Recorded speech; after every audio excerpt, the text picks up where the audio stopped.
Hospital ले black magic news code परवर्ती प्रसंग पुणी मुंबई प्रसिद्ध लीलावती हॉस्पिटल ले ब्लैक मैजिक बा कला जादू होता अभियोग आसी बड़ अभियोग हॉस्पिटल ट्रस्टी प्रशांत मेहता दाबी करुछंती जे हॉस्पिटल परिसर रे कला जादू होइतबार प्रमाण हॉस्पिटल अधिकारी हस्तगत होइछि। फ्री पेस जर्नल रिपोर्ट अनुसार प्रशांत मेहता अभियोग आनिछंती जे हॉस्पिटल कार्यालय फ्लोर तले 8टी कलश मिली जो मनीष हाड़ खपुरी केश और चाउल भर्ती हो रही। हॉस्पिटल पूर्व ट्रस्टी ये कला जादू करथिबा अभियोग करिसेंती प्रशांत मेहता कहिसेंती 2024 डिसेम्बर रे हॉस्पिटल काम करथिबा किछि पूर्वतन कर्मचारी द्वारा यही कला जादू बा ब्लैक मैजिक अभियोग तांको दृष्टि को अणा जाइथिला और तापरे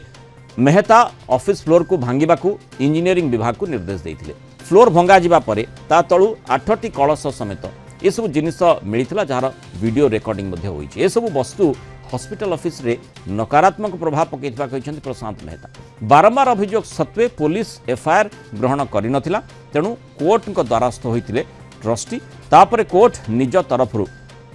मामलार तदंत ग्रहण करपटे कला जादूर अभियोग को पूर्व ट्रस्टी तरफ खंडन करा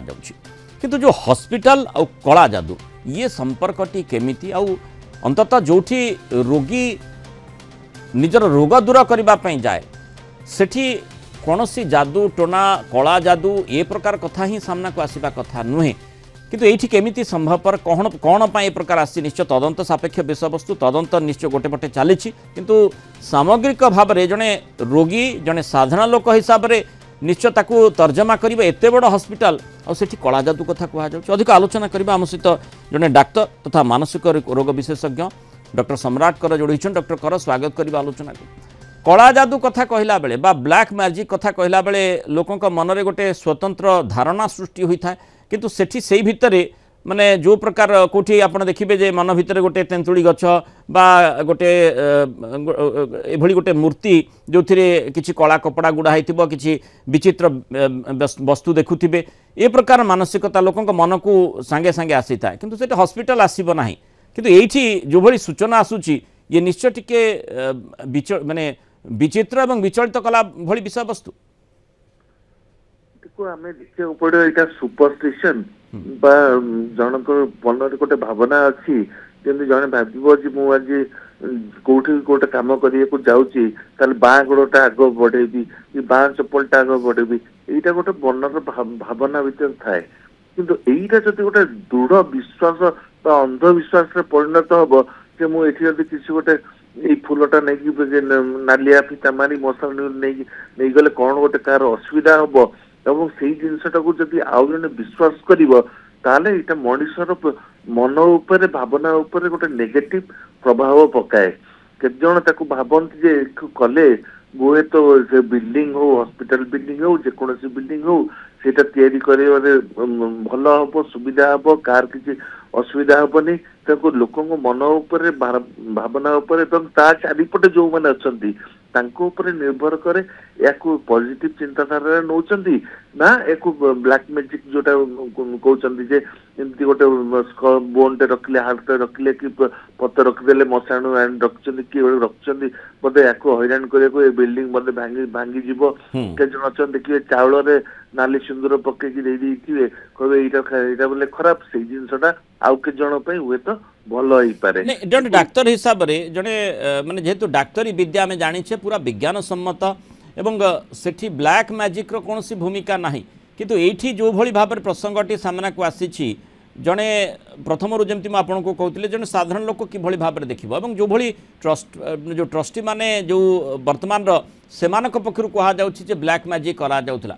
आमे साधारणतः जदि देखा जो पुलिस केस करने से जाउछंती कोर्ट को जाइछंती एवं कोर्ट सुमोटू ताकू ग्रहण कर मामलाटी को किंतु सेठी कथा आसे प्रकृत में कौन ब्लैक मैजिक से भली प्रभावशाली कि जो हॉस्पिटल कर्तृपक्ष बा ट्रस्टी माने विव्रत जो से कोर्ट द्वारस्थ होइछंती विज्ञान कौन सी भाव कला जादू को विश्वास करा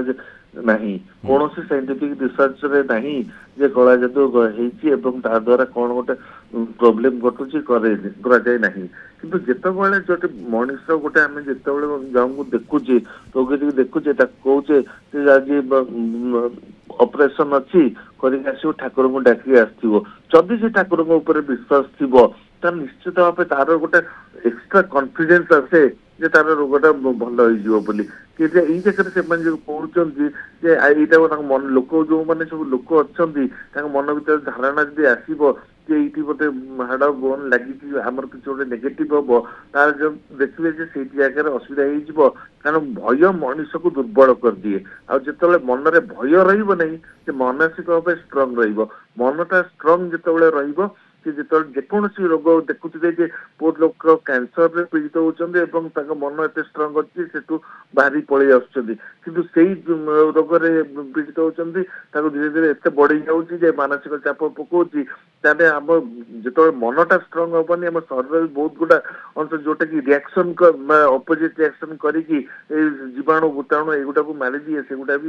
ଏତେ ଠିକ ଭାବେ କାମ କରେ ନାହିଁ। ତେଣୁ ଯେତେବେଳେ ମନରେ ଭାବନା ଷ୍ଟ୍ରଙ୍ଗ ରହିବ ସେ ବହୁତ ସୁବିଧା। କିନ୍ତୁ କଳା ଯାଦୁ ଯଦି ମନ ଭିତରେ ଆମେ ରଖିବା ଏବଂ ସେ ଭାବିବେ ଯେ ଏଇଟା ନିଶ୍ଚିତ ଭାବେ ଖରାପ କରୁଛି ଏବଂ ସେଇଠିକା ଲୋକମାନଙ୍କ ଭିତରେ ଏଇଟା ଧାରଣାଟା ରହିଲା, ତାହେଲେ ଡେଫିନେଟଲି ତାଙ୍କ ଉପରେ ଗୋଟେ ନେଗେଟିଭ ପ୍ରଭାବ ପକେଇବ। किंतु जितेबले जड़े सचेतन व्यक्ति विशेषकर आपण मान भली डाक्तर माने जो माने लोकों को बुझाती जे किभली भाव में गोटे परिस्थितिर सामना करा जाई पारे, अंततः सिठी जदि ए प्रकार विव्रत है भली बा विचलित है भली परिस्थिति उत्पन्न हुए, स्वाभाविक भाव में गोटे भिन्न वार्ता लोकों मन भीतर को जाई था जोठी स्पष्टीकरण आवश्यकता रही था, जो आपण जरिया आम लोकों सामने स्पष्टीकरण रखा चेष्टा करूँ जे ए प्रकार जो कला जादू कथा कहुच्छे ब्लैक मैजिक कथा कहुच्छे आदौ विज्ञान सम्मत नुहे, ग्रहणीय नुहे, विज्ञान ताकू बिल्कुल ग्रहण करे ना। तेणु किभली भाव में देखा कथा मामलाटी ता बाटरे जाउछि जेतु कोर्ट को ग्रहण करिसंती एवं मामलार निष्कर्ष कौन कोर्ट आणुछंती तापरे निश्चय नजर रहिबो। किंतु गोटे बड़ हॉस्पिटल तेणु सेही भितरे किभली एई कला जादू कथाटी सामना को आसिला चर्चा होउछि जे जो भली किछि उद्देश्य मंद उद्देश्य रखी करा जाइथिला कि किंतु मंद केमिति साधित हेबो कला जादू द्वारा ता निश्चय गोटे तर्जमा सापेक्ष विषय वस्तु एवं ताकू निश्चय कोर्ट मध्य तर्जमा करि पारंती जे कहीं जनकर ए प्रकार मानसिकता आसिला कौन पाई एभली 8टी कलश मिली जो भितर खपुरी एवं अन्यान्य जो पदार्थ सब रही। तेणु देखा कथा मामला किभली भाव में आगक बढ़ुची, किंतु ये स्पष्ट भाव में आम कहीपर जे जो कला जादू कथा कहुच्छी ताहा बिल्कुल ग्रहणीय नुहे एवं विज्ञान ताकू माने ना। बहुत धन्यवाद डॉक्टर सम्राटकर आलोचना रही मतामत रखि।